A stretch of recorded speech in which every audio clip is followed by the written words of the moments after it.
புதுச்சேரியில் போலி மருந்து தயாரிப்பு விவகாரத்தில் முன்னாள் IFS அதிகாரி சத்தியமூர்த்தி மற்றும் GST உயரதிகாரி ஆகிய இருவரை சிறப்பு விசாரணை குழு கைது செய்து விசாரணை நடத்தி வருகின்றனர். இதுகுறித்த கூடுதல் விவரங்களை செய்தியாளர் ராஜகுமார் வழங்க கேட்கலாம். வணக்கம் ராஜகுமார். இந்த போலி மருந்து தயாரிப்பு விவகாரம் தொடர்பாக சிறப்பு விசாரணை குழுவின் விசாரணையில் தற்போது வரை தெரியவந்த விவரங்கள் என்ன? மேலும் கைது செய்யப்பட்டிருக்கும் முன்னாள் IFS அதிகாரி மற்றும் GST உயரதிகாரி தற்போது எங்கிருக்கிறார்கள்? அவர்களிடம் நடத்தப்பட்ட விசாரணையின் விவரம் என்ன? புதுச்சேரியில் போலி மருந்து தயாரித்து இந்தியா முழுவதும் சப்ளை செய்த வழக்கில் தற்போது முன்னாள் IFS அதிகாரி மற்றும் GST கண்காணிப்பாளர் அதிரடியாக கைது செய்யப்பட்டு ரகசிய இடத்தில் வைத்து விசாரணை நடைபெற்று வருகிறது. மேலும் இந்த போலி மருந்து தொழிற்சாலை உரிமையாளர் ராஜா கொடுத்த தகவலின் அடிப்படையில் சிறப்பு விசாரணை குழுவினர் இதுவரை 23 பேரை கைது செய்திருக்கின்றனர்.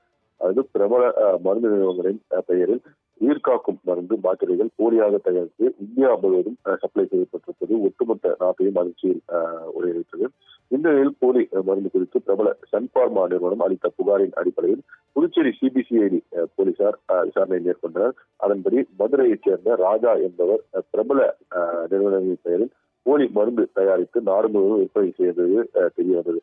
தொடர்ந்து போலி மாத்திரைகள் தயாரித்த ராஜாவின் தொழிற்சாலை, மருந்து தயாரிக்கும் கிடங்குகள் மற்றும் கம்பெனியை உடைத்து சோதனை நடத்தினர்.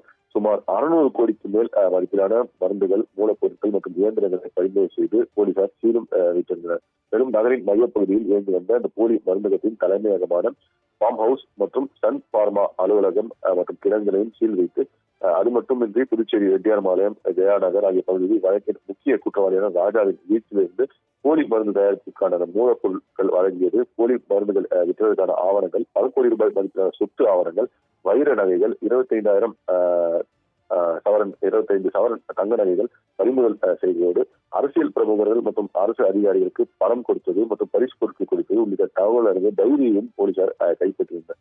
இந்த நிலையில் தற்போது இந்த வழக்கை சிறப்பு புலனாய்வு குழு விசாரணை செய்து வருகின்றது. மாநில அரசு சார்பில் இந்த சிறப்பு விசாரணை குழு என்பது அமைக்கப்பட்ட நிலையில் தற்போது இந்த போலி மருந்து விவகாரத்தில் போலி மாத்திரை தொழிற்சாலை உரிமையாளர் ராஜா மற்றும் ஆளும் என்ஆர் காங்கிரஸ் கட்சி சேர்ந்தவரும் முதலமைச்சர் ரங்கசாமி தீவிர ஆதரவாளருமான மணிகண்டன் உட்பட 21 பேர் கைது செய்யப்பட்டு சிறையில் அடைக்கப்பட்டிருக்கின்றனர்.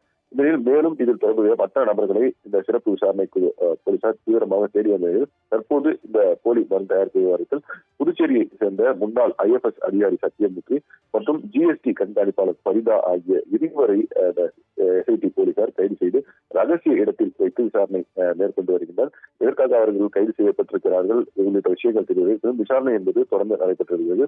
மேலும் இந்த முன்னாள் IFS அதிகாரி சத்தியமூர்த்தி கடந்த 2021 சட்டமன்ற தேர்தல் மற்றும் அதனைத் தொடர்ந்து 2024 நடைபெற்ற பாராளுமன்ற தேர்தல் பாஜக சார்பில் போட்டியிட சீட்டு கேட்டவர் என்பதும் குறிப்பிடத்தக்கது.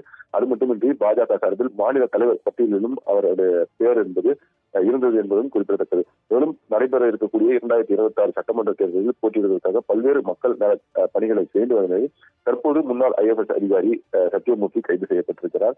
மேலும் இந்த நிலையில் இந்த போலி மருந்து தயாரிப்பு விவகாரத்தில் புதுச்சேரியை பொறுத்தவரை தற்போது வரை 23 பேர் கைது செய்யப்பட்டு தொடர் விசாரணை என்பது நடைபெற்று வருகிறது. விவரங்களை வழங்கியமைக்கு நன்றி ராஜகுமார்.